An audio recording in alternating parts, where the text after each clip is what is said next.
Hi, it's Kira. Um, I've been putting off this video for a while because I'm not sure how I want to articulate. So I started thinking yesterday, what I should do is have a title and then base the whole video on that title being, the thesis, what I think and why I think it. Well, what do I think? I think breast cancer screening, a person should remember it's their choice. Now, this is just my journey um, as a daughter of someone, a breast cancer survivor, somebody who is a little reluctant to do medical procedures and stuff like that. And I've been married for 34 years. We just had our anniversary, and but we didn't have children together, so I've never had children. And that, all of this informs who I am and why I make the decisions I make. And that's the theme of this video: is you get to make your own decisions. So what happened was January of 2024, at just about the age of 53, I finally said, I need to start screening for breast cancer, because my mom is a breast cancer survivor. And once you hit 50, actually some people start screening at age 40. Like, here I am, almost 53, never screened for breast cancer ever. So I finally went to the doctor and said, I really don't want to have that mammogram. Like, I've got real issues about the procedure. And she said, well, if this is a genuine fear, which I appreciated, because, MRI, some people have a genuine fear, claustrophobia, and they're not able to complete an MRI because of their claustrophobia. And nobody shames them for that fear, and nobody says, hey, just get over it.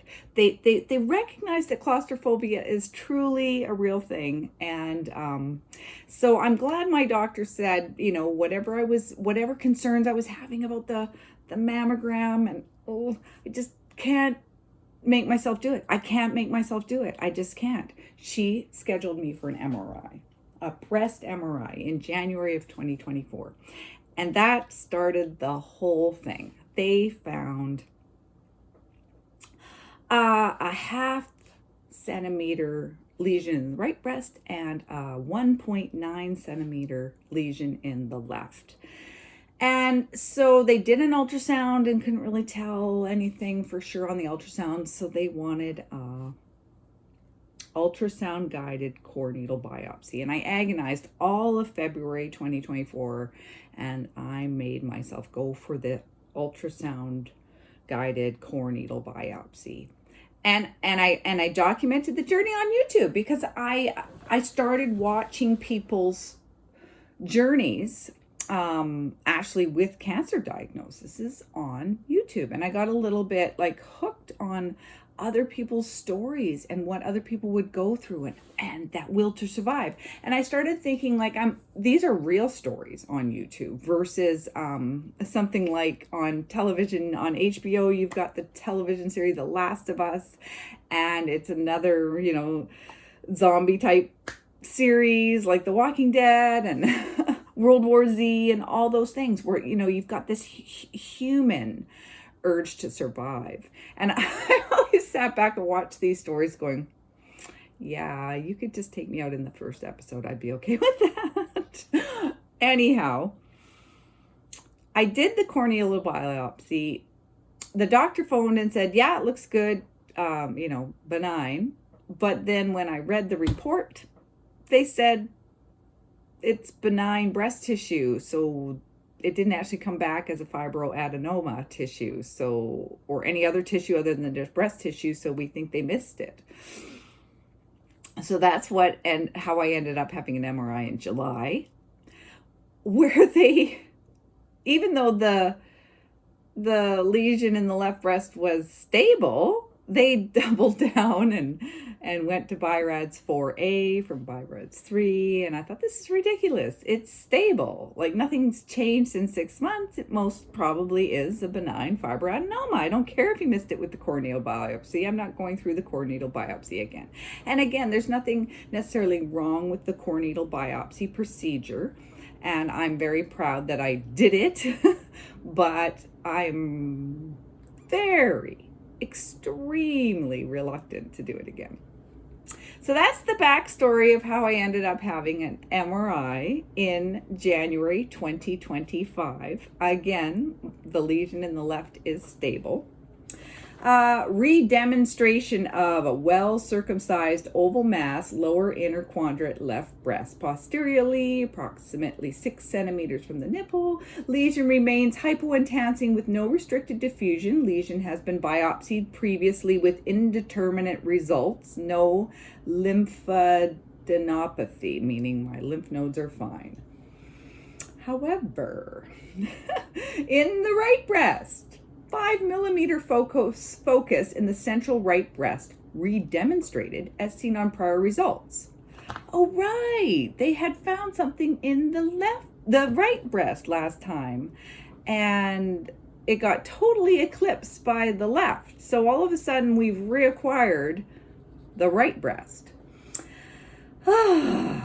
It's approximately 3 centimeters deep to the nipple. Lesion demonstrates high stir signal. Low T1 signal with mixed enhancement kinetics. Enhancement predominantly in the lesion periphery. Size and appearance unchanged from prior studies. Okay, it hasn't changed. Lesion was not identified on prior bilateral breast ultrasound from February 2024, however. Only the 12 o'clock area was interrogated, with lesions situated more inferiorly at the nipple level. Okay, so the redemonstration of this 5 millimeter lesion in the central right breast could represent a lymph node, but should be confirmed with repeat second look ultrasound.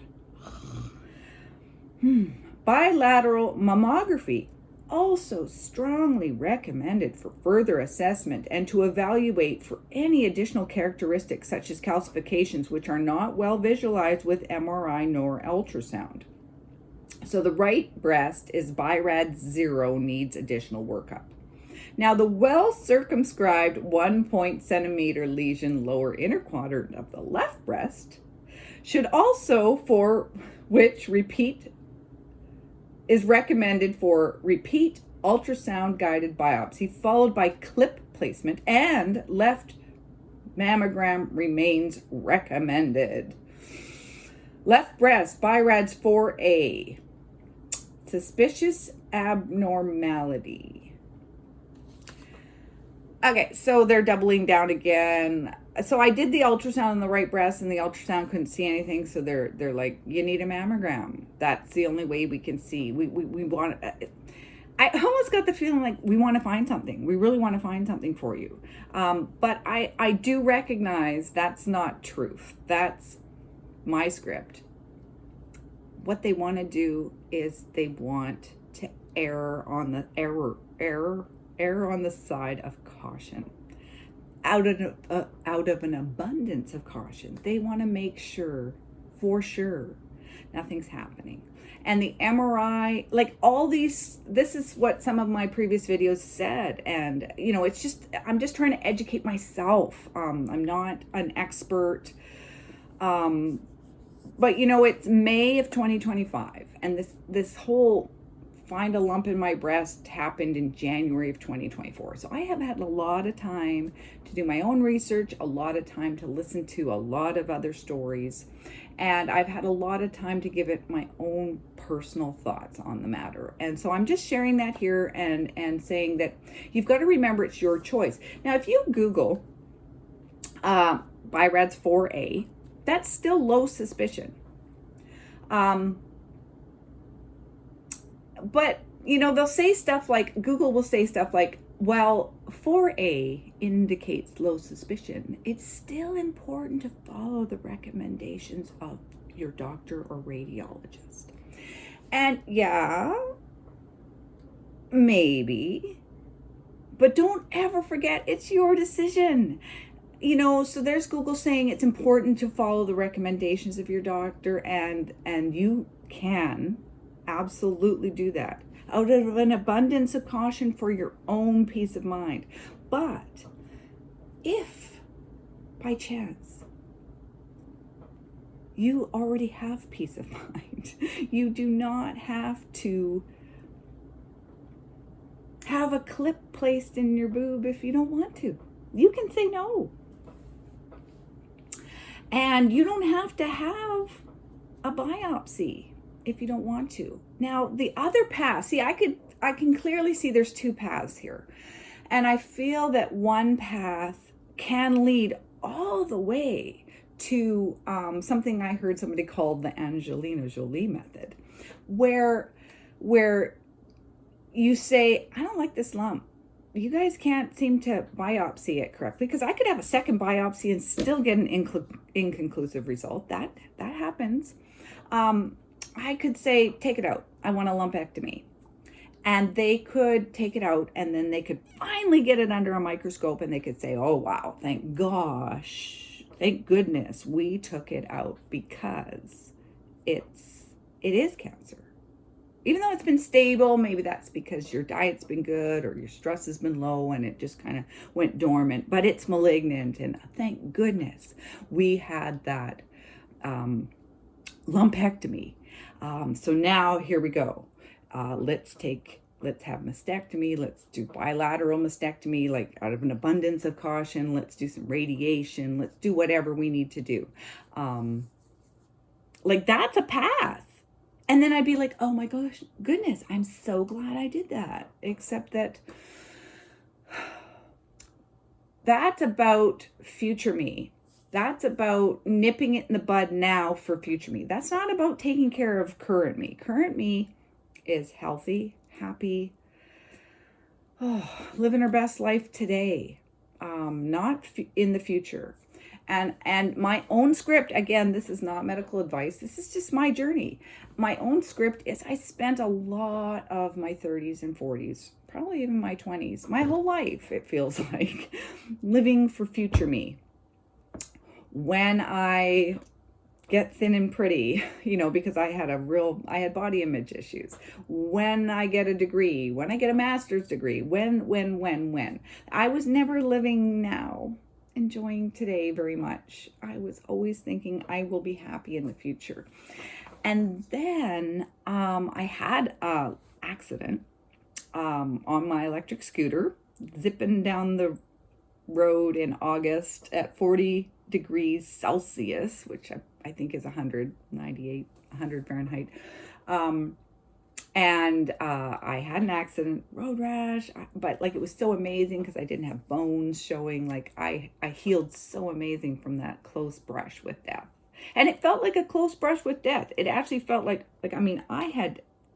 I had scored the brim of my helmet. I had scored my belt buckle. Like, how did I scratch my belt buckle and not lose my face on the pavement? Like, it was such a close call that I actually started living life in the moment since then. And that'll be 2 years in August. And I just started living my best life. And part of that was thinking that I needed to do, like cervical cancer screening and get back to the dentist and take care of my teeth and get proper eyewear, because these are dollar store reading glasses, and go have breast cancer screening. I just thought all these things were so important, and they are important, and I'm not saying they're not. Absolutely. You can, there's definitely stories of people catching it early, and that leads to better outcomes. But there are no guarantees in life. And so I don't want to live for future me and do a bunch of things like a prophylactic mastectomy just in case. Like, that's an option. If I wanted to go that route, I could go to my doctor and say, I want this lump out. I want a mastectomy. I want to be tested for the BRCA1 gene. I want to do the Angelina Jolie method, or I want this lump out, and then the lump actually turns out to be something, even though it is stable right now. That doesn't mean it's going to stay stable. I could consent to the mammogram, although I can't imagine on any plane of existence ever saying yes to that. And they could say, this right breast 5 centimeter focus is DCIS. And if you Google DCIS, it can become invasive ductal carcinoma, but it might not.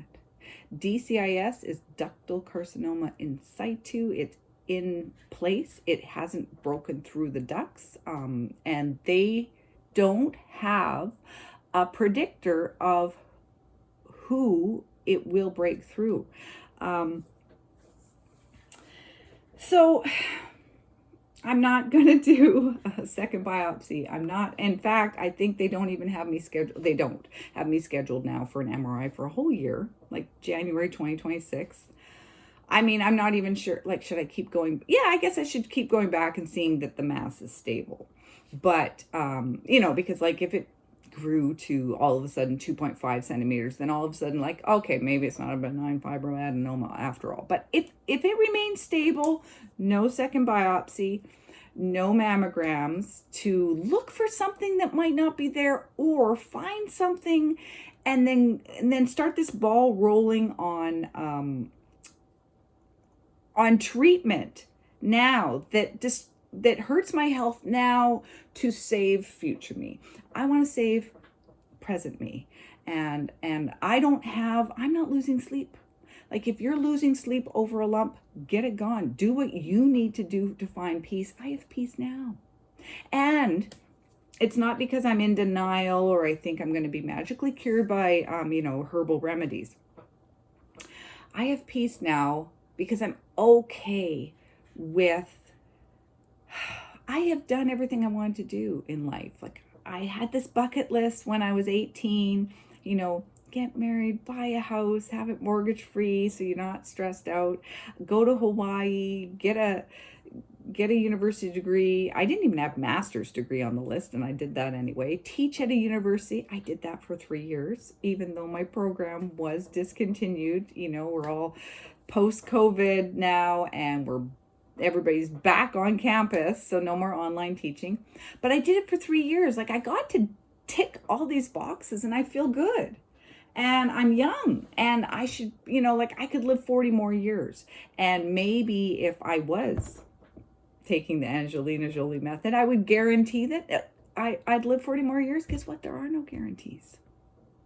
I could live 40 more years doing nothing. I could live 40 more years only because I do something preventative. I could get hit by a truck tomorrow because, boy, that scooter accident was a miracle that I came out of it with no bones showing, no broken bones.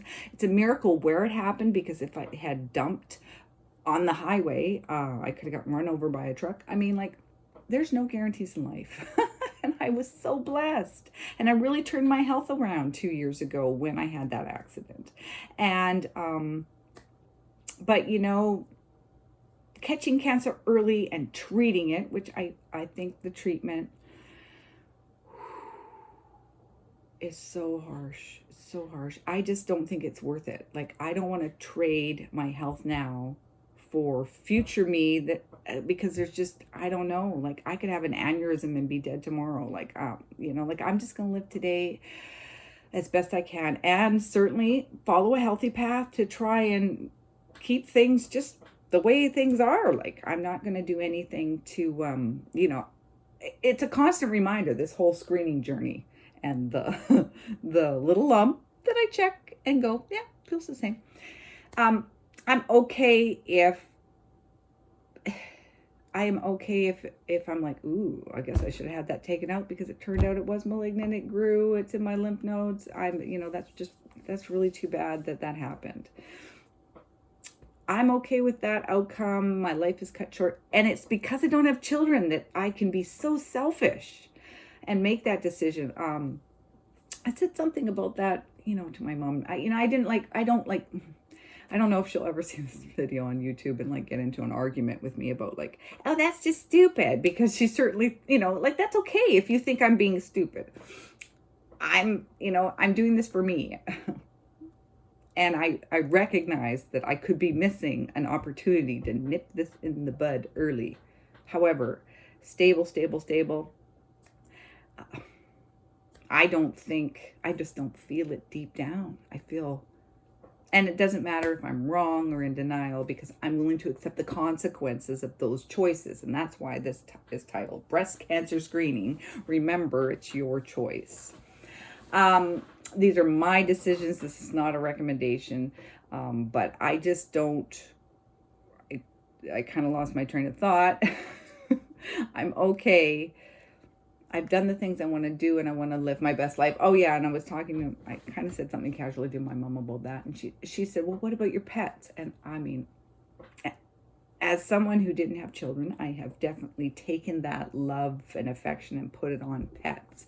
But I've lost pets because we outlive our pets. And I'll tell you, the thought of not having to outlive my 5-year-old girls, I've got 2 Friday babies born 8 weeks apart. Oh, they're turning 6. Oh my goodness. The thought of not outliving them feels a bit like a blessing. Like, and that's why the whole thing about like the Last of Us and like this fight for survival, must survive. Take me on the first episode. I am fine with that.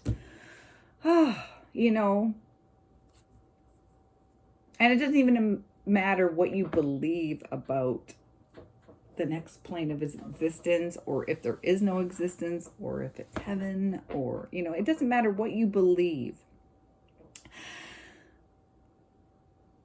I lost my dad in 2023. So whatever it is, the next step past this human life we're living right now, he's already there. And my Nana, she's already there. Like I've lost people. And I'm okay taking that next step without going through all the 21st century modern medicine versions of let's try to buy you a little more time. I'm okay saying I don't need to buy myself more time. I need to appreciate the time I have right now. So anyhow, that's my follow-up. I'm still BI-RADS 4A on the left. I'm now BI-RADS. Well, I had that ultrasound. They couldn't see anything. They want to make me have a mammogram. So I'm BI-RADS whatever on the right side, because they want to see, is there some DCIS in there? Is there microcalcifications? Is that why there's an enhancing focus on the MRI that they totally forgot about when they focused on the lesion on the left, which is a hard little marble that bounces around and seems to be stable and relatively unchanged. When they first saw it, January 2024, it was 1 point, they estimated. It's so hard because, an MRI is like, it's like a flash bulb, from what I've read, no expert. It's like a flash bulb and they track the fade rate or whatever. So anyhow, they thought it was 1.9, then they thought it was 1.7, now they think it's 1.6. Now, from the first mammogram to the second mammogram, I lost about 20 pounds, so maybe it shrunk because I shrunk. Who knows?